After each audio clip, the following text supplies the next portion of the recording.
Window management on the Mac sucks. It's always sucked. In fact, for the 26 plus years that I've been using a Mac, I have always used a third-party window manager. The situation is so bad that even in their efforts to improve things, Apple has only served to give us more bad options that now compete against each other. But despite the proliferation of options, both internal and via third parties, I haven't seen anything that takes up the same space that lives in the Linux community. i3, Sway, Hyperland all provide a different paradigm for managing your windows. Tiling window management. Now, this is admittedly a power user type of feature. It's heavily opinionated and dynamic in a way that would probably just confuse the average Mac user. But I got a taste of it when installing Hyperland on my personal PC, and I want to bring that workflow to my Mac. Additionally, I'd like to see if I can improve it by combining it with my hyperkey shortcuts that allow me to switch between applications very quickly. And I've learned from a couple Mac power users that Aerospace may be just the ticket. I've not preloaded any of this, so we'll figure it out together. Let's get into it. Let's head over to the Nix package manager. I can never remember where it is, but I think we just go here and yeah, packages. All right, so we want to look for Aerospace. Okay, Aerospace, i3-like tiling window management for Mac. We want the Nix OS configuration.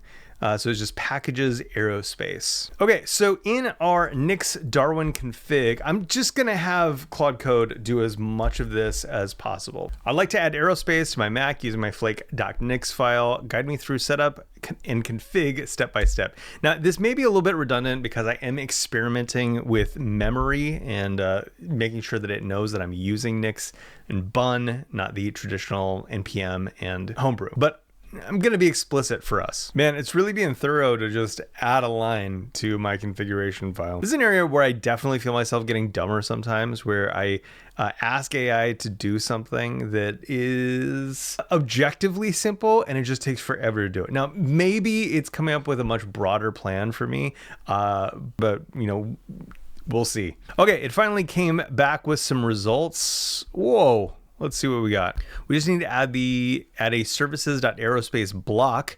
You do not need to add it to your environment system packages. The module handles that automatically. Here's a starter config for i3 style key bindings. I'll add it after your environment variables block. Okay, so we have some gap setups.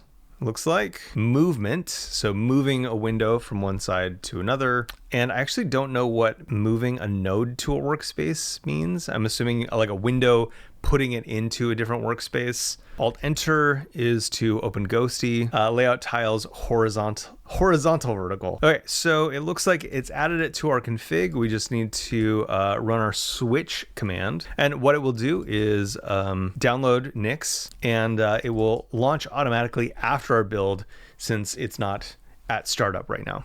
Okay, so then it describes all the key bindings. I think I loosely understand it. Yeah, so let's just tell it to run it. Now this is gonna fail because it has to run it with sudo and it never does. Another thing that I should update in memory. Yes, we do need to give it access to our computer here. Dang, it's very pushy. Okay, finger me. Let's go back to Ghosty to see where we're at. Okay, Aerospace is installing and running. We should see an activity. Now created the launchd service. We need to grant access, which we did. Open system settings, toggle it. Without this, Aerospace can't manage your windows. You're all set. Try these right now. Alt-1, full screen. Okay, so let's try this. If I type Alt-1, that didn't do what we expected. Now, I don't know how this interacts with full screen windows, so I'm gonna give it the benefit of the doubt, unfull screen this, and see where we're at. Okay, cool. So we have some jumping happening now. As I attempt to move these around, they get resized. Looks like I can resize them together when I see this arrow, which is nice. Tool menu bar up here. We have access to the various settings, I guess. Yeah, so we can open the config in our default visual editor, reload the config, quit Aerospace, physically jump to any of the spaces. I'm gonna open that again just in case, but yeah, we gave it that permission. Yeah, Alt definitely doesn't seem to be doing anything, or Option in this case. That did focus ghosty. So instead of opening it, it focused it, which makes sense given that it's open. Let's try Alt F. That is not doing what we need. Okay, so clearly Alt is not a good bind for some of these. I don't know why that's the default. Maybe it's pulling defaults from, you know, like an i3 style, which just do not work for a Mac. Let's find out. Okay, I'm having trouble with Alt on my Mac, Option plus character. Typically inputs alternate characters. So it's colliding with the proposed config. Do I need to unbind those, or is there another approach that Mac users take?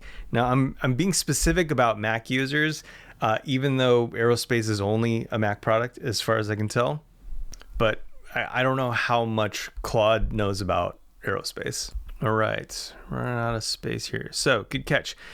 This is common macOS pain points. Few options. Just use Alt as is. Aerospace intercepts bound keys before macOS. So Alt H won't produce, what is that, 0?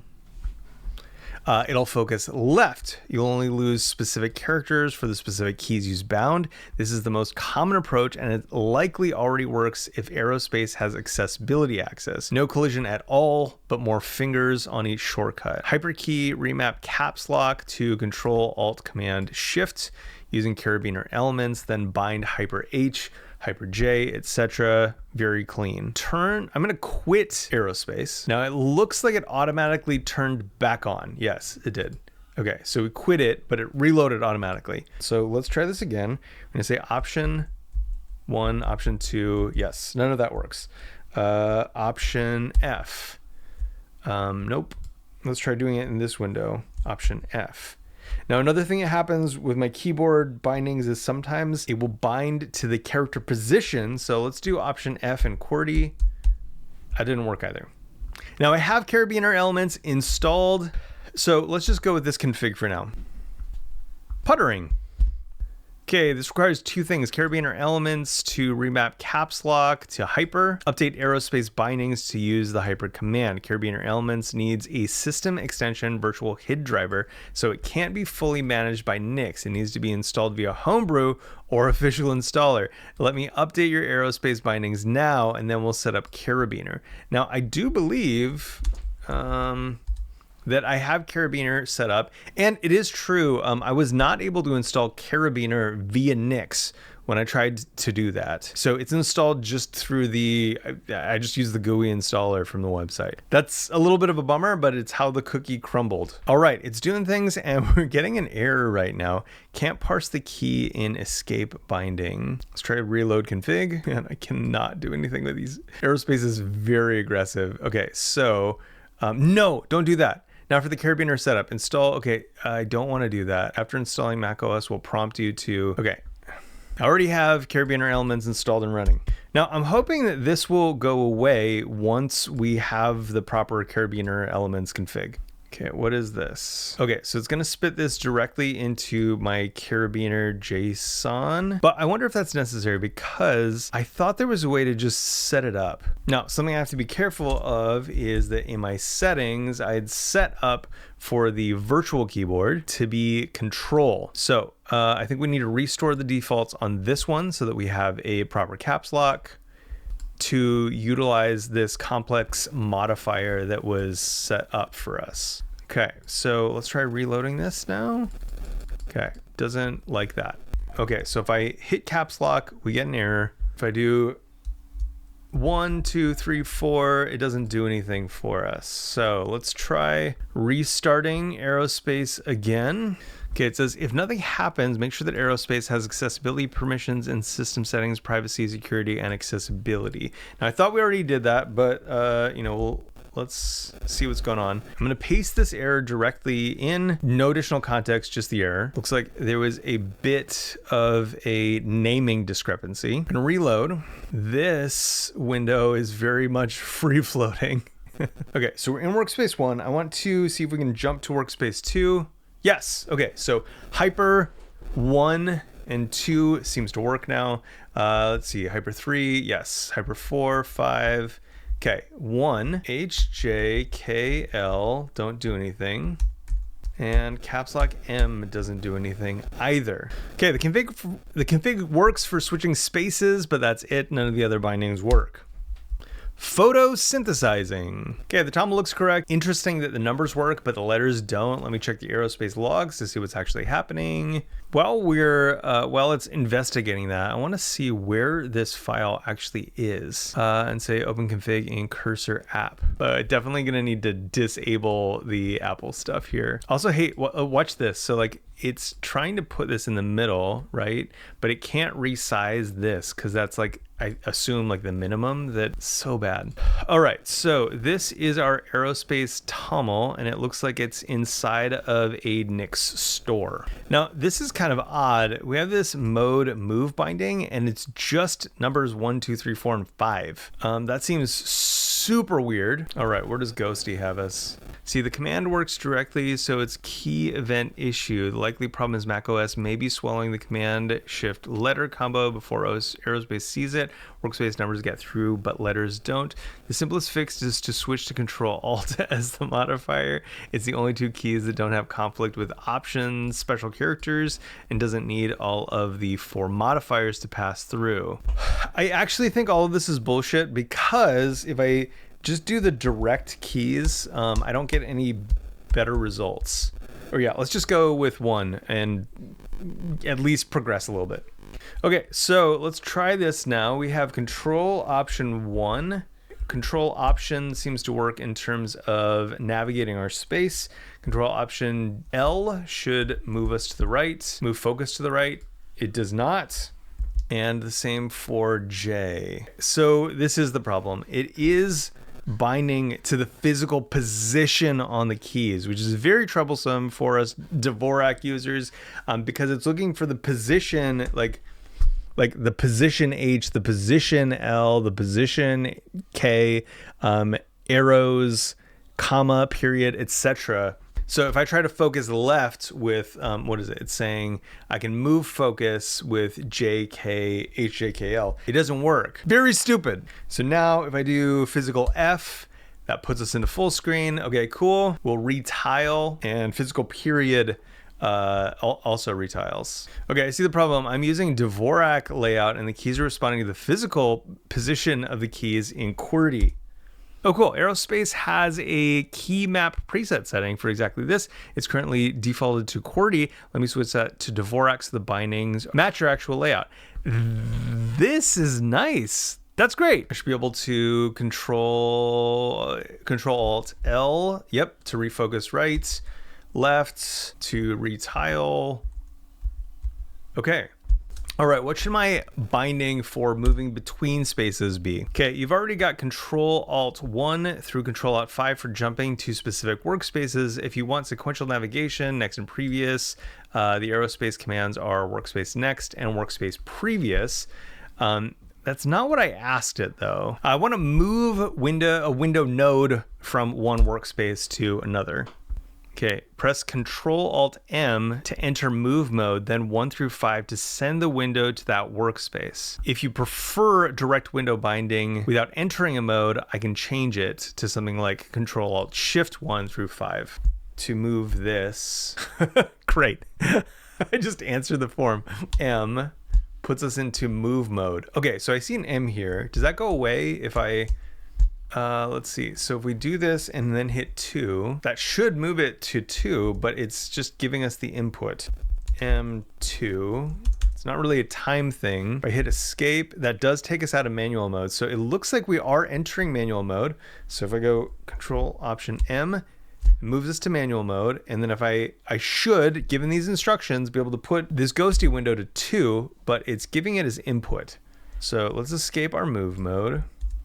Direct binding, the move mode doesn't seem to accept the number as input and just keeps move enabled. Okay, it removed the move mode entirely. Your bindings now are this, and then if we want to move a node or window, we can do it with Control Alt Shift and the direction, that just moves it locally. If I want to send it to a workspace, I have to do that Control-Alt-Shift workspace number. Oh, thank God. Okay, so it moved it to that workspace. It didn't follow, it didn't track it though. So I have to actually Command-Option-2 to go to that workspace.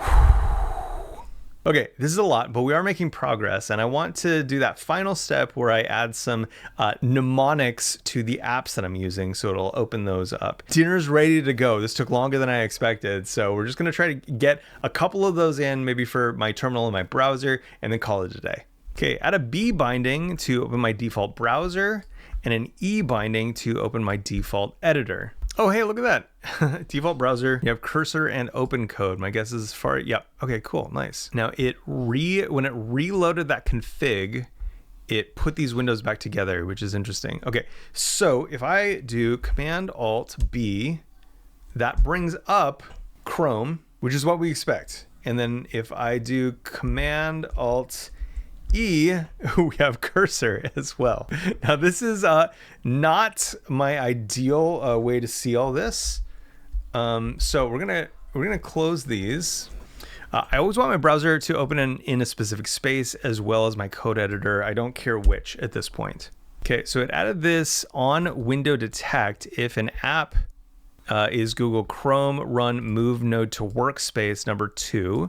And same for if it's cursor, move it to workspace number 3. I don't know what config exists to do that, but it looks like it probably got it right. So we're gonna use our key binding with B to open up a browser, and it should put us into, I can't even see it, but I'm assuming space number 2. So if we go to 1, we see this. If we go to 2, we see the browser. Now back in 1, if we do Command-Alt-E, our binding E, we're gonna get cursor, and that's going to open up in, I think, space 3. So if we go to 2, we get the browser, 3, we get the text editor, and 1, we have all of this other stuff that we have. That was a lot, and it didn't go as smoothly as I thought that it would. There are a handful of things that I'd still like to do, but I think that we have a base boilerplate in order to get things, actually start tailoring this to a situation that I'd like. A couple things that I'd like to try and do is maybe create a development space where I have side-by-side a browser and an editor. That would be interesting. Curious if I can do that with that kind of instanced setup that I have for like a browser and editor in each space, and then figuring out a better way, like tiling with a Mac, especially on this constrained screen. It doesn't allow you full control of those windows. So I am curious if it's aware of those windows kind of overflowing their intended space, what that looks like. So we got it through step number 1, and that's what we wanted to get through today. I hope that you like videos like this. If you do, let me know with a comment, like, subscribe, you know the drill. And if there's something that we didn't cover today that you'd like to see in my follow-up video on getting Aerospace set up, let me know. And we'll get it sorted out for you. Until then, I'm Chan. See you in the next one. Bye.